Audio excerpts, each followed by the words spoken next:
Olá! Hoje a gente vai mergulhar fundo num dos conceitos mais importantes e, olha, mais humanos de todo o direito penal: a culpabilidade. Para a gente não se perder, esse aqui é o nosso mapa de hoje.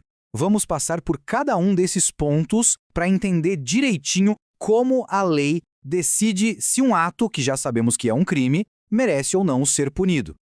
Então vamos lá. O que é, afinal de contas, a tal da culpabilidade?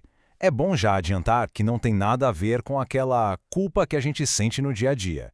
No direito, o buraco é bem mais embaixo. Olha só que interessante. A culpabilidade não pergunta se o crime aconteceu. Isso a gente já sabe que sim.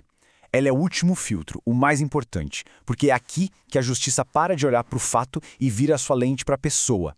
A pergunta muda para: era justo, naquelas exatas condições, esperar que essa pessoa agisse de um jeito diferente? E aqui fica claríssimo. As primeiras fases da análise do crime, o fato típico e a ilicitude, elas olham para o ato, para o que aconteceu. É uma análise quase que de laboratório. Mas a culpabilidade humaniza tudo. O foco sai do o que foi feito e vai direto para o quem fez e em que situação. É uma virada de chave fundamental. Agora, para fazer um julgamento tão delicado sobre uma pessoa, a lei não pode sair por aí decidido de qualquer jeito. Por isso, o direito brasileiro se baseia numa estrutura muito sólida que se apoia em 3 pilares. Vamos ver quais são. O nome pode parecer técnico, teoria normativa pura, mas a ideia por trás é bem poderosa. Basicamente, ela diz o seguinte: a gente já analisou a parte psicológica, a intenção da pessoa, lá na etapa do fato típico. Aqui, na culpabilidade, a análise é outra, é um juízo de valor. É a sociedade, através do juiz, olhando para aquele comportamento e decidindo se ele é ou não reprovável. E essa é a estrutura. É como se fosse um banquinho de 3 pernas. Para alguém ser considerado culpável, os 3 pilares precisam estar de pé, firmes. Se um deles cair, pronto, a culpabilidade inteira desmorona. O ato continua sendo um crime, mas a pessoa não vai ser punida por ele. Vamos começar pelo primeiro pilar, então, a imputabilidade. A pergunta aqui é bem direta. Essa pessoa tinha a capacidade mental necessária para ser responsabilizada pelo que fez? Presta atenção aqui porque tem uma pegadinha. A imputabilidade exige 2 coisas ao mesmo tempo. Primeiro, a capacidade de entender que o que se faz é errado. E segundo, a capacidade de controlar as próprias ações com base nesse entendimento. Não adianta ter um sem o outro. Precisa dos 2. Essa tabela mostra que o Brasil usa 2 sistemas diferentes. Para menores de idade, a lei é objetiva, é o sistema biológico. Fez 18 anos? Não? Então é inimputável. Ponto final.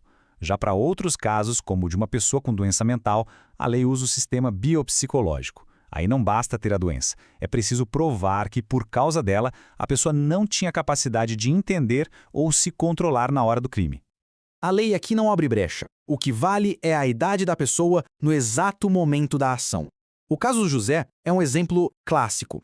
Não importa o que acontece depois. A responsabilidade penal é como uma foto tirada no instante da conduta.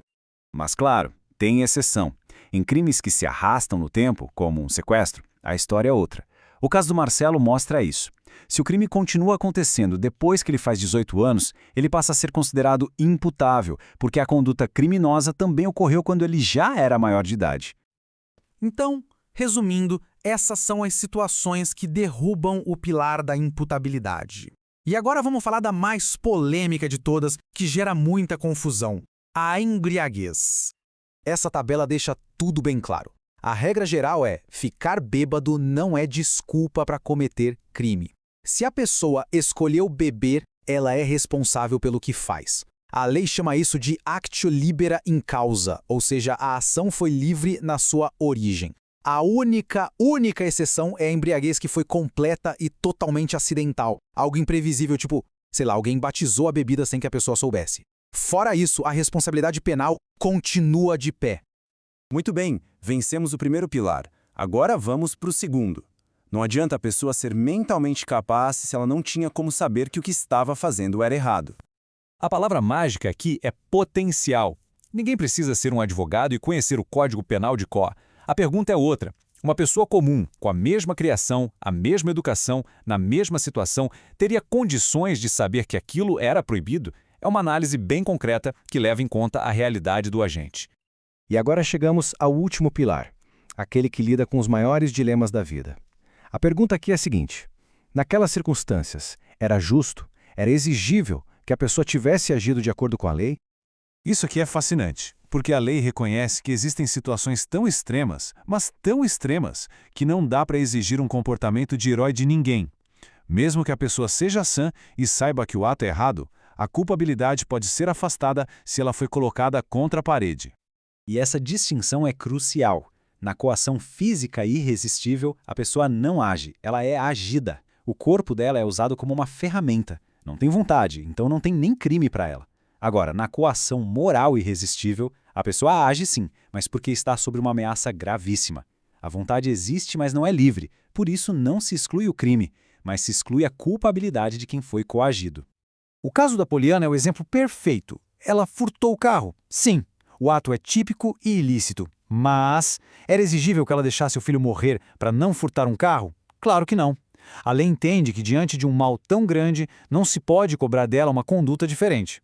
A culpabilidade dela, portanto, é afastada. Ufa! Depois de passar pela mente, pelo conhecimento e pela liberdade da pessoa, é hora de juntar todas as peças e dar o veredito final sobre a reprovabilidade daquela conduta.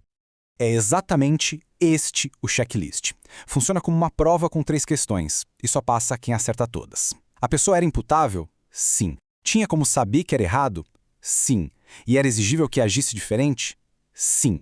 Só com esse triplo sim é que alguém pode ser considerado culpável e, aí sim, receber uma pena. No fim das contas, toda essa estrutura complexa nos mostra uma coisa: a lei não quer ser só uma máquina de aplicar penas. Ela tenta, de verdade, julgar a complexa realidade humana por trás de cada crime. E isso deixa a gente com uma pulga atrás da orelha, não é? Ao mergulhar tão fundo na subjetividade de cada pessoa, será que a justiça consegue ser de fato objetiva? Fica aí a reflexão.